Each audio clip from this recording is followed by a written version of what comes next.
सीना तानने की जरूरत नहीं।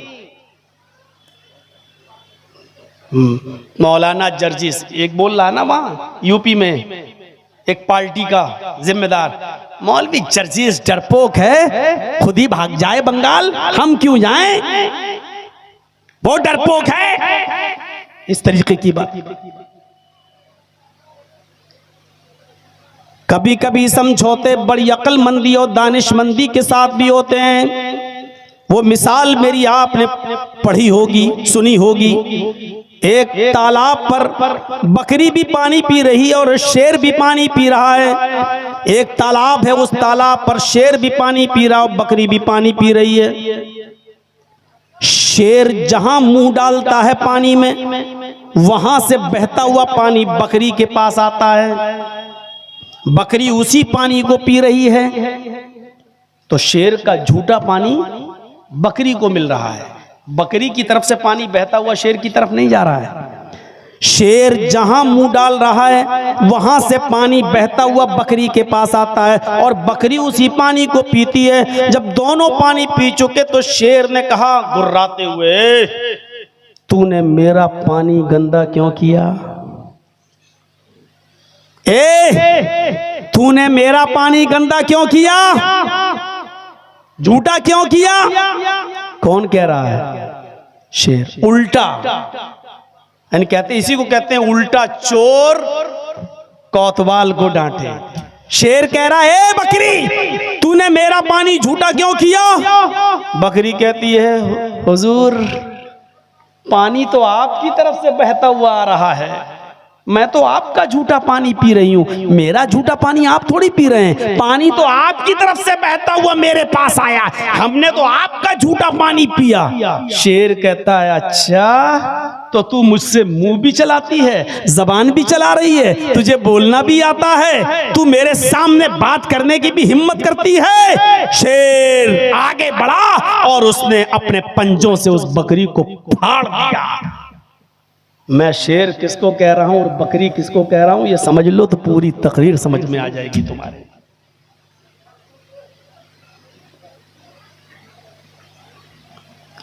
आप जुमे की नमाज भी मस्जिद के बाहर 5 मिनट की नमाज आप नहीं पढ़ सकते हो, नहीं पढ़ सकते हो। मस्जिद के अंदर ही नमाज पढ़ो, मस्जिद के बाहर नहीं। लेकिन तुम्हारे लंगर रोड पे चलेंगे खुलकर, तुम्हारे कांवड़िए सरेआम घूम के चलेंगे सड़कों पर, जाम लगाते हुए, उसके ऊपर हेलीकॉप्टर से फूलों की बारिश भी होगी। जहां चाहेंगे वहां रुक जाएंगे और डेरा डालेंगे। अगर आप ये कहो ठीक है साहब, हम अपनी नमाजें तो मस्जिद में पढ़ेंगे, लेकिन आपके भाई भी तो बाहर में लंगर डालते हैं, खाने खिलाते हैं, सड़कें जाम करते हैं, होली का रंग सड़कों पर खुलेआम फेंका जाता है, सड़कें जाम होती हैं, तो आपसे कहा जाएगा तेरे मुंह में जबान भी है, तुझे बोलना भी आता है, तू हमारे खिलाफ होता कौन है बोलने वाला? मेरे भाइयों, यही चीज मैं समझाने की कोशिश कर रहा हूं बंगाल के लोगों को, जिसकी बुनियाद पर हमें आज चैनल वाले डिबेट में लाने की कोशिश करते हैं और दिखाते हैं कि देखो ये कितना भयभीत कर रहा है मुसलमानों को, ये कितना डरा रहा है मुसलमानों को। ये समझने की कोशिश करिए। आप नहीं बोल सकते हो साहब, आप कौन होते हैं बोलने वाले, ये कहने वाले? आप हमारे इलाके में आ जाइए, मंगल का दिन पूरा का पूरा हॉर्न, गाड़ियां सब जाम हो जाते हैं हॉर्न देते देते, क्योंकि वहां लंगर चलता है, खाने पीने का दौर चलता है। और गुरुद्वारे में चले जाइए चांदनी चौक पर मेरे भाइयों, हर संडे को हमारे सिख भाइयों का लंगर चलता है, पूरा रास्ता जाम हो जाता है। लेकिन आपने अगर 5 मिनट की नमाज पढ़ ली तो सारी आफतें और सारी मुसीबतें आप पैदा कर रहे हैं, रास्ते आप जाम कर रहे हैं। और अगर आपने ये कह दिया कि आपके अंदर भी ऐसा हो रहा है, ये लोग ऐसा कर रहे हैं, तो तेरे अंदर जबान भी है, तू बोलता भी है, तेरे मुंह में जबान भी है। ये सूरत हाल है आज हमारी। इस कंडीशन को समझने की जरूरत है, हिकमत को। मेरे भाइयों, शेर ने शिकार किया गधे का, भेड़िए ने शिकार किया बकरी का, लोमड़ी ने शिकार किया खरगोश का। 3 जानवरों ने 3 जानवर को मारा। याद रखना, शेर ने किसको मारा? गधे को। भेड़िए ने किसको मारा? बकरी को। लोमड़ी ने किसको मारा? खरगोश को। अब शेर ने कहा भेड़िए से, भेड़िए बताओ कौन सा जानवर कौन खाएगा, तुम इंसाफ करो। शेर ने कहा जज किसको बना दिया? भेड़िए को। तुम बताओ कौन सा जानवर कौन खाएगा। भेड़िया शेर के जुल्म को समझ नहीं पाया, ये नहीं जानता था कि ये शेर इतना जालिम है, वो समझ नहीं पाया। उसने कहा बहुत आसान है। कहा क्या आसान है? कहा गधा आपने मारा, बड़ा भी है, गधा आप खा लीजिए। बकरी मैंने मारी, मेरे हिसाब की ठीक है, बकरी मैं खा लेता हूं।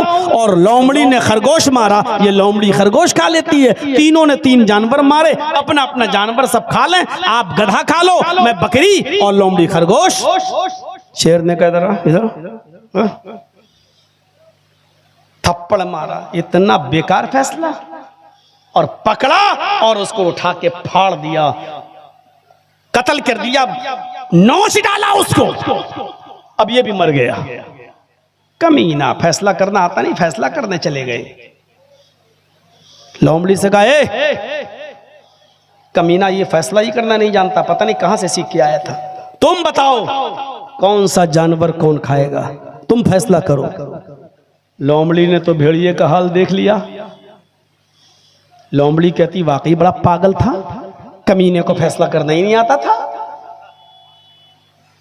अच्छा तो तुम्हारा फैसला क्या है? अरे मेरा फैसला क्या है हुजूर, आप जंगल के राजा हैं, सुबह उठिए गधा खाइए,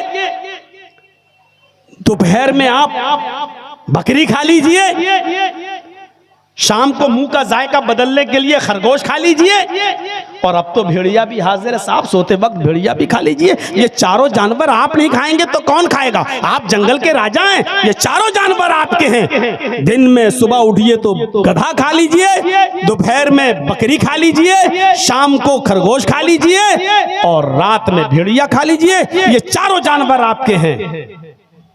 शेर ने मुस्कुराते हुए कह रहा हूं शाबाश, ये है फैसला। इतना अच्छा फैसला तुमने किससे सीखा? लोमड़ी ने कहा हुजूर भेड़िए से सीखा है।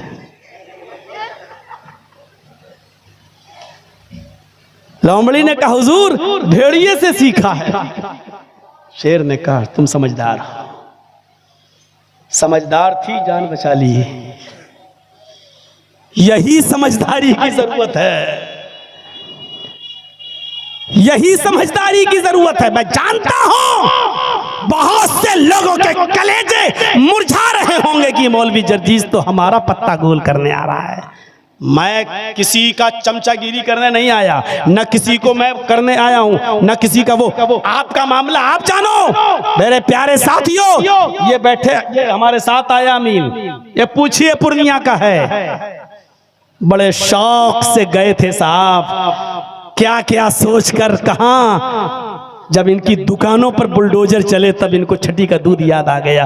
कोई नहीं आया जो चीख चीख कर कह रहे थे हम तुम्हारे साथ, हम तुम्हारी लड़ाई। आज सबसे पहले वही भागे। कोई एक भी मिन्नत और जमानत करने के लिए नहीं आया, कोई झूठी तसल्ली देने के लिए नहीं आया। मकसद निकल गया दूर। मेरे भाइयों, इस वक्त लोमड़ी की तरह अक्लमंदी से काम लो। कुरान चीख चीख के कह रहा है उदउ इला सबील रब्बिका बिल हिकमती वल मौइज़तिल हसना, तुम्हें हिकमत दानाई से काम लेने की जरूरत है, दीन के मामले में भी, नेकी की तरफ बुलाने में भी, बुराइयों से रोकने में भी।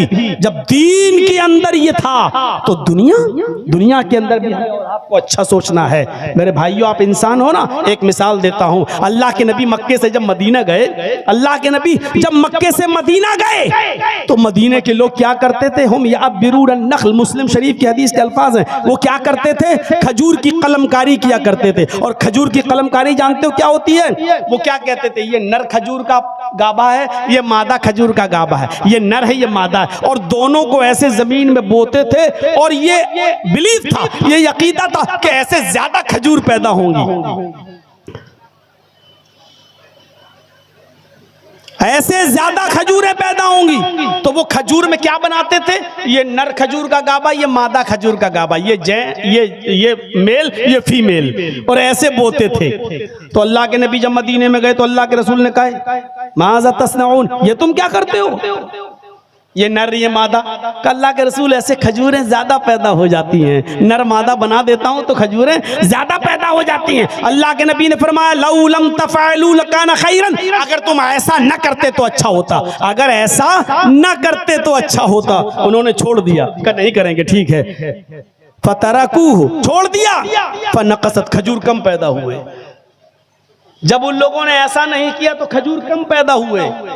उन्होंने शिकायत की, अल्लाह के रसूल, हम जैसा पहले बोते थे उससे खजूरें बहुत पैदा होती थी, आपने कहा ऐसा न करते तो अच्छा होता, तो हमने छोड़ दिया। तो अल्लाह के नबी, फिर क्या हुआ? हमारे खजूरों में नुकसान हो गया, बहुत घाटा हो गया। तो अल्लाह के नबी ने फरमाया, इन्नमा अना बशर, मैं भी तो इंसान हूँ। क्या कहा? मैं भी तो इंसान हूँ। इज़ा अमरतुकुम बिशैइन मिन अम्रि दीनिकुम, जब मैं तुम्हें तुम्हारे दीन की कोई बात बताऊं तो ले लिया करो। व इज़ा अमरतुकुम बिशैइन मिन अम्रि दुनियाकुम फइन्नमा अना बशर, जब मैं तुम्हें तुम्हारी दुनिया की कोई बात बताऊं तो तुम ले भी सकते हो, छोड़ भी सकते हो। यानी अगर मेरी बात इंसान होने की हैसियत से अगर आपको नुकसान पहुंचा रही है तो तुम जैसा पहले करते थे वैसा करो। यानी तुम अपनी दुनिया को मुझसे ज्यादा अच्छी तरह समझते हो, अपने कारोबार को मुझसे ज्यादा अच्छा समझते हो। बंगाल वालों, मौलाना जर्जीस की बातों में मत आना।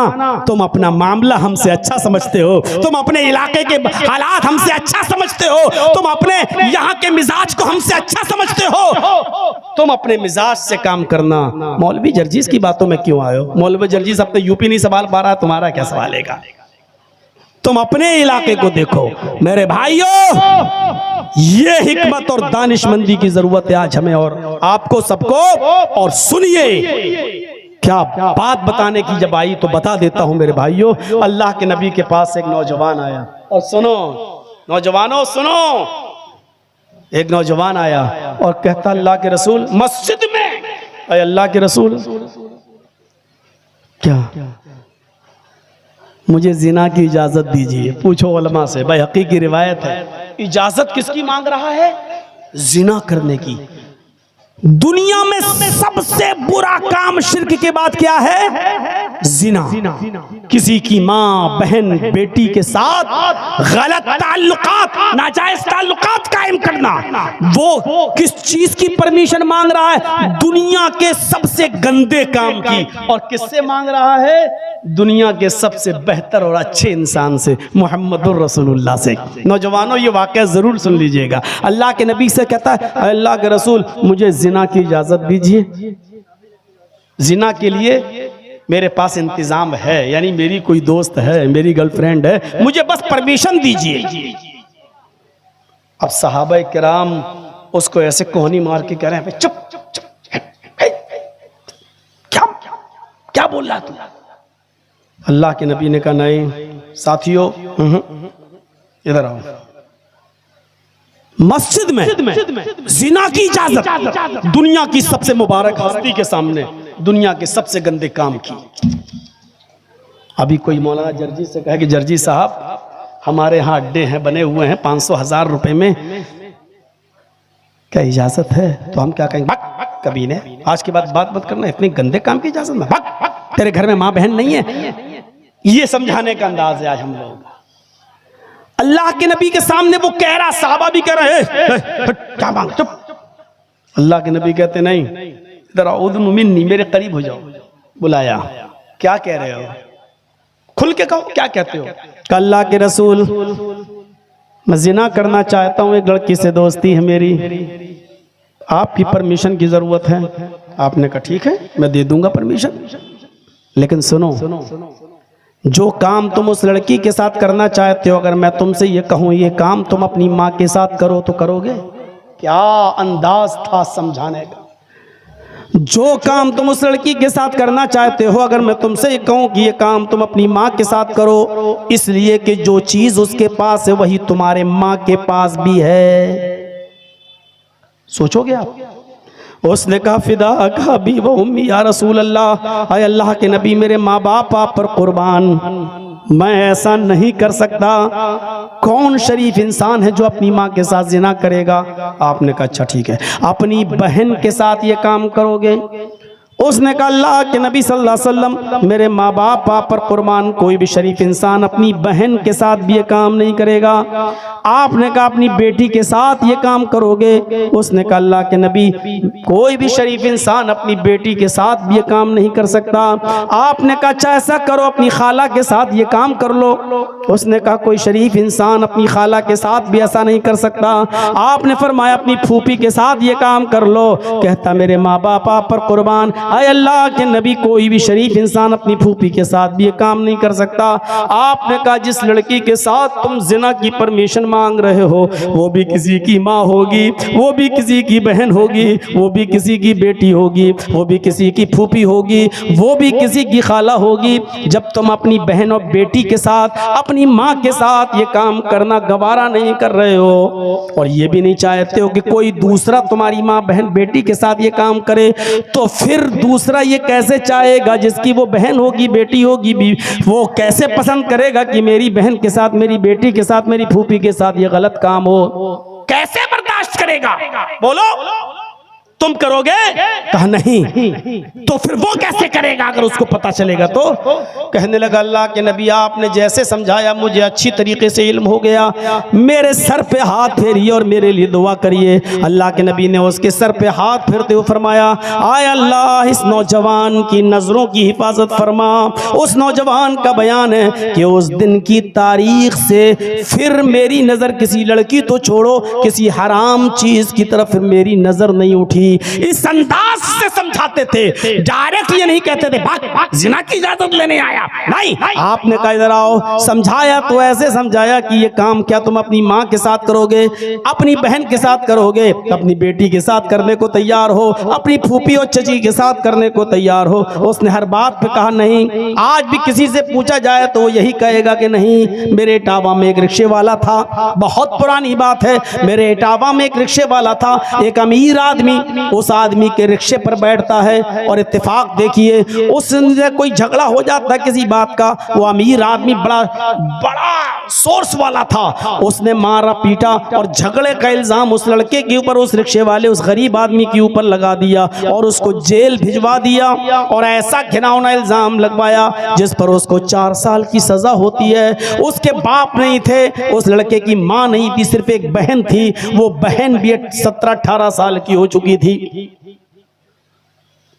उसको सिर्फ जेल में फिक्र थी तो अपनी बहन की फिक्र थी कि मेरी बहन पूरी जिम्मेदारी मेरे ऊपर, मैं अपनी बहन के हाथ पीले करने वाला था। उसकी शादी रिक्शा चला चला कर कमा कर अपनी बहन की शादी करने की तैयारी कर रहा था, लेकिन मुझे को जेल में डाल दिया गया। 4 साल तक